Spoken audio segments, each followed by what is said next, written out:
এখন প্রায় 2:30 বাজতে চললো। এই কাঠ ফাটা রোদকে উপেক্ষা করে আপনারা সকলে আমাদের সভায় এসে যেভাবে আমাদের সমর্থন আশীর্বাদ জানিয়েছেন, ডান দিকে বাঁ দিকে দুটো দিকেই যে সংখ্যায় মায়েরা, দিদিরা, বৌদিরা উপস্থিত হয়েছেন, বাড়ির ঘরের কাজকর্ম ছেড়ে এই দুপুর বেলায় আমি কৃতজ্ঞতা জানাই আপনাদের। মহিলারা, মাতৃশক্তি যদি কারোর সাথে থাকে তাকে কোনোদিন কেউ প্রতিহত করতে পারে না। আমি যারা এসছেন তাদের পায়ে হাত দিয়ে প্রণাম জানাই। বয়োজ্যেষ্ঠ যারা আছেন, সমবয়সী সতীর্থ যারা আছেন তাদের শুভেচ্ছা জানাই, অভিনন্দন জানাই। প্রথম দফায় বীরভূমের ভোট আগামী 23 তারিখ। আমি গত সপ্তাহেও আমি হাসনে গেছি, তার আগে লাভপুরে আমার সভা ছিল। আজ থেকে 2 দিন আগে দেশের প্রধানমন্ত্রী এবং বিজেপির নেতা নরেন্দ্র মোদী সিউড়িতে সভা করতে গেছিলেন বীরভূমে। সেখানে আমি গত যে দুটো মিটিং বা কর্মসূচি করেছি, আমি তাকে অনুরোধ করেছিলাম যে আপনি 12 বছর দেশের প্রধানমন্ত্রী, বীরভূমের মাটিতে গত 10 বছরে কি কাজ করেছেন তার একটা নিদর্শন যদি আপনি প্রকাশ করেন তাহলে মানুষের বুঝতে সুবিধা হয়। আপনি যাদের হয়ে ভোট চাইছেন, এখানে বিজেপির যে প্রার্থী তার পরিবার চায়ের দোকানের সাথে যুক্ত এবং হঠাৎ করে তার কোত্থেকে 19টা ডাম্পার হলো, কোটি কোটি টাকা হলো, ঘোষিত সম্পত্তি 3 কোটি টাকার ঊর্ধ্বে গেল, তার খতিয়ান যদি আপনি প্রকাশ করতেন নিশ্চিতভাবে সাঁইথিয়ার মানুষের বুঝতে সুবিধা হতো কেন তারা বিজেপিকে সমর্থন করবে।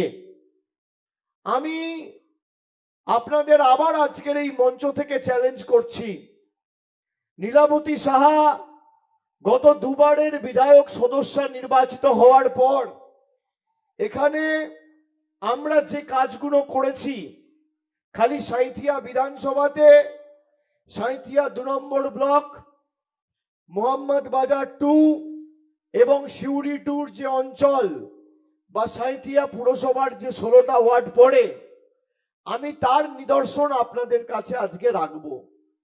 এবং আমার চ্যালেঞ্জ যে বিজেপির নেতাদের অনুরোধ করব যে গত 12 বছরে আপনারা সাঁইথিয়ার মায়েদের জন্য, বোনেদের জন্য কি কাজ করেছেন, কটা গ্রামে কটা রাস্তা হয়েছে, কটা লোককে বাড়ি দিয়েছেন, কজনকে স্বাস্থ্য পরিষেবা দিয়েছেন, কটা ব্রিজ তৈরি হয়েছে, কটা গ্রামে লাইট লাগিয়েছেন, কটা পানীয় জলের ব্যবস্থা করেছেন, তার বিস্তারিত খতিয়ান আপনারাও তুলে ধরবেন।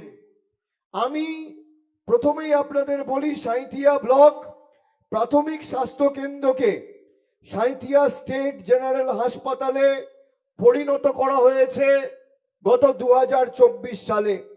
100 বেড হয়েছে, নতুন ভবন তৈরি হয়েছে, প্যাথোলজি, চক্ষু বিভাগ, অর্থোপেডিক বিভাগ, সিজারিয়ান ডেলিভারি, ফিজিওথেরাপিও চালু হয়েছে। সেখানে আইসিসিউও অতি দ্রুত চালু হতে চলেছে। সাঁইথিয়া শহরে দমকল কেন্দ্র হয়েছে।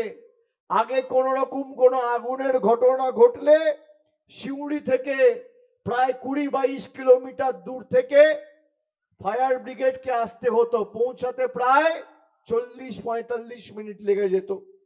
সাঁইথিয়া শহরের উত্তরের দিকে বয়ে যাওয়া ময়ূরাক্ষী নদীর উপর নতুন সেতু সিপিএম আমলে সেতু তৈরি হওয়ার কাজ শুরু হলেও, ঘোষণা হলেও সেটা খালি শিলান্যাস পর্যায়ে ছিল। আমাদের সরকার সম্পূর্ণ সেতুটি তৈরি করে চালু করেছে। সাঁইথিয়া শহরের যানজট কমাতে আমাদের আমলে দুটি বাইপাস তৈরি হয়েছে, বাতাসপুর থেকে সাঁইথিয়া ঢোকার মুখে রেলগেট বাইপাস এবং অন্যটি কলেজের দিকের বাইপাস।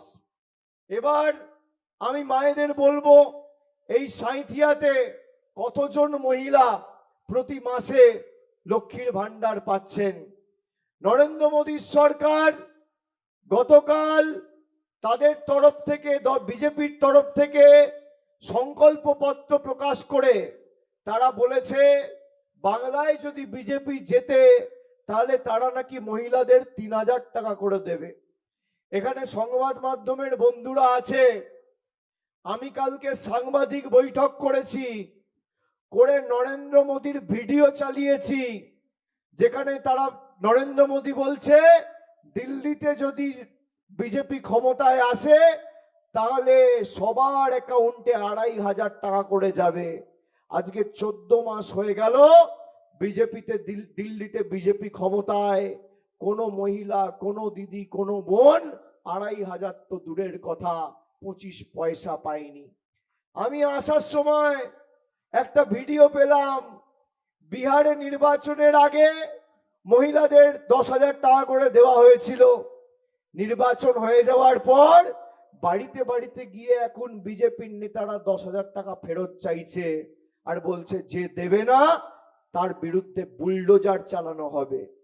আমার কাছে ভিডিও রয়েছে, বিজেপির নেতাদের চ্যালেঞ্জ করব, যদি এরা প্রমাণ করতে পারে যে নরেন্দ্র মোদীর ভিডিও কলকে আমি চালিয়েছি সেই ভিডিও মিথ্যে, যদি প্রমাণ করতে পারে বিজেপির নেতারা দিল্লিতে গিয়ে, বিজেপির নেতারা বিহারে গিয়ে মায়েদের কাছ থেকে টাকা ফেরত চাইছে না, তাহলে যা শাস্তি দেবে আমি মেনে নেব।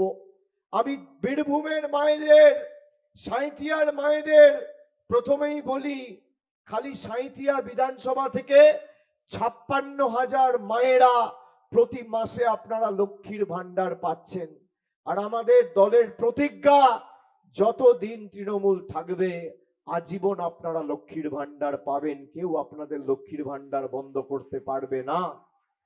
আমাদের দলের প্রতিশ্রুতি, প্রতিজ্ঞা, বিজেপি বলছে লক্ষ্মীর ভান্ডার দেবো, আমার চ্যালেঞ্জ, বিজেপি নেই নেই করে 12-15টা রাজ্য তারা ক্ষমতায় রয়েছে, আসামে বিজেপি ক্ষমতায়, ত্রিপুরায় বিজেপি ক্ষমতায়, রাজস্থানে বিজেপি ক্ষমতায়, অরুণাচলে বিজেপি ক্ষমতায়, ছত্তিশগড়ে বিজেপি ক্ষমতায়, মধ্যপ্রদেশে বিজেপি ক্ষমতায়, গোয়ায় বিজেপি ক্ষমতায়, গুজরাটে বিজেপি ক্ষমতায়, দিল্লিতে বিজেপি ক্ষমতায়, হরিয়ানায় বিজেপি ক্ষমতায়।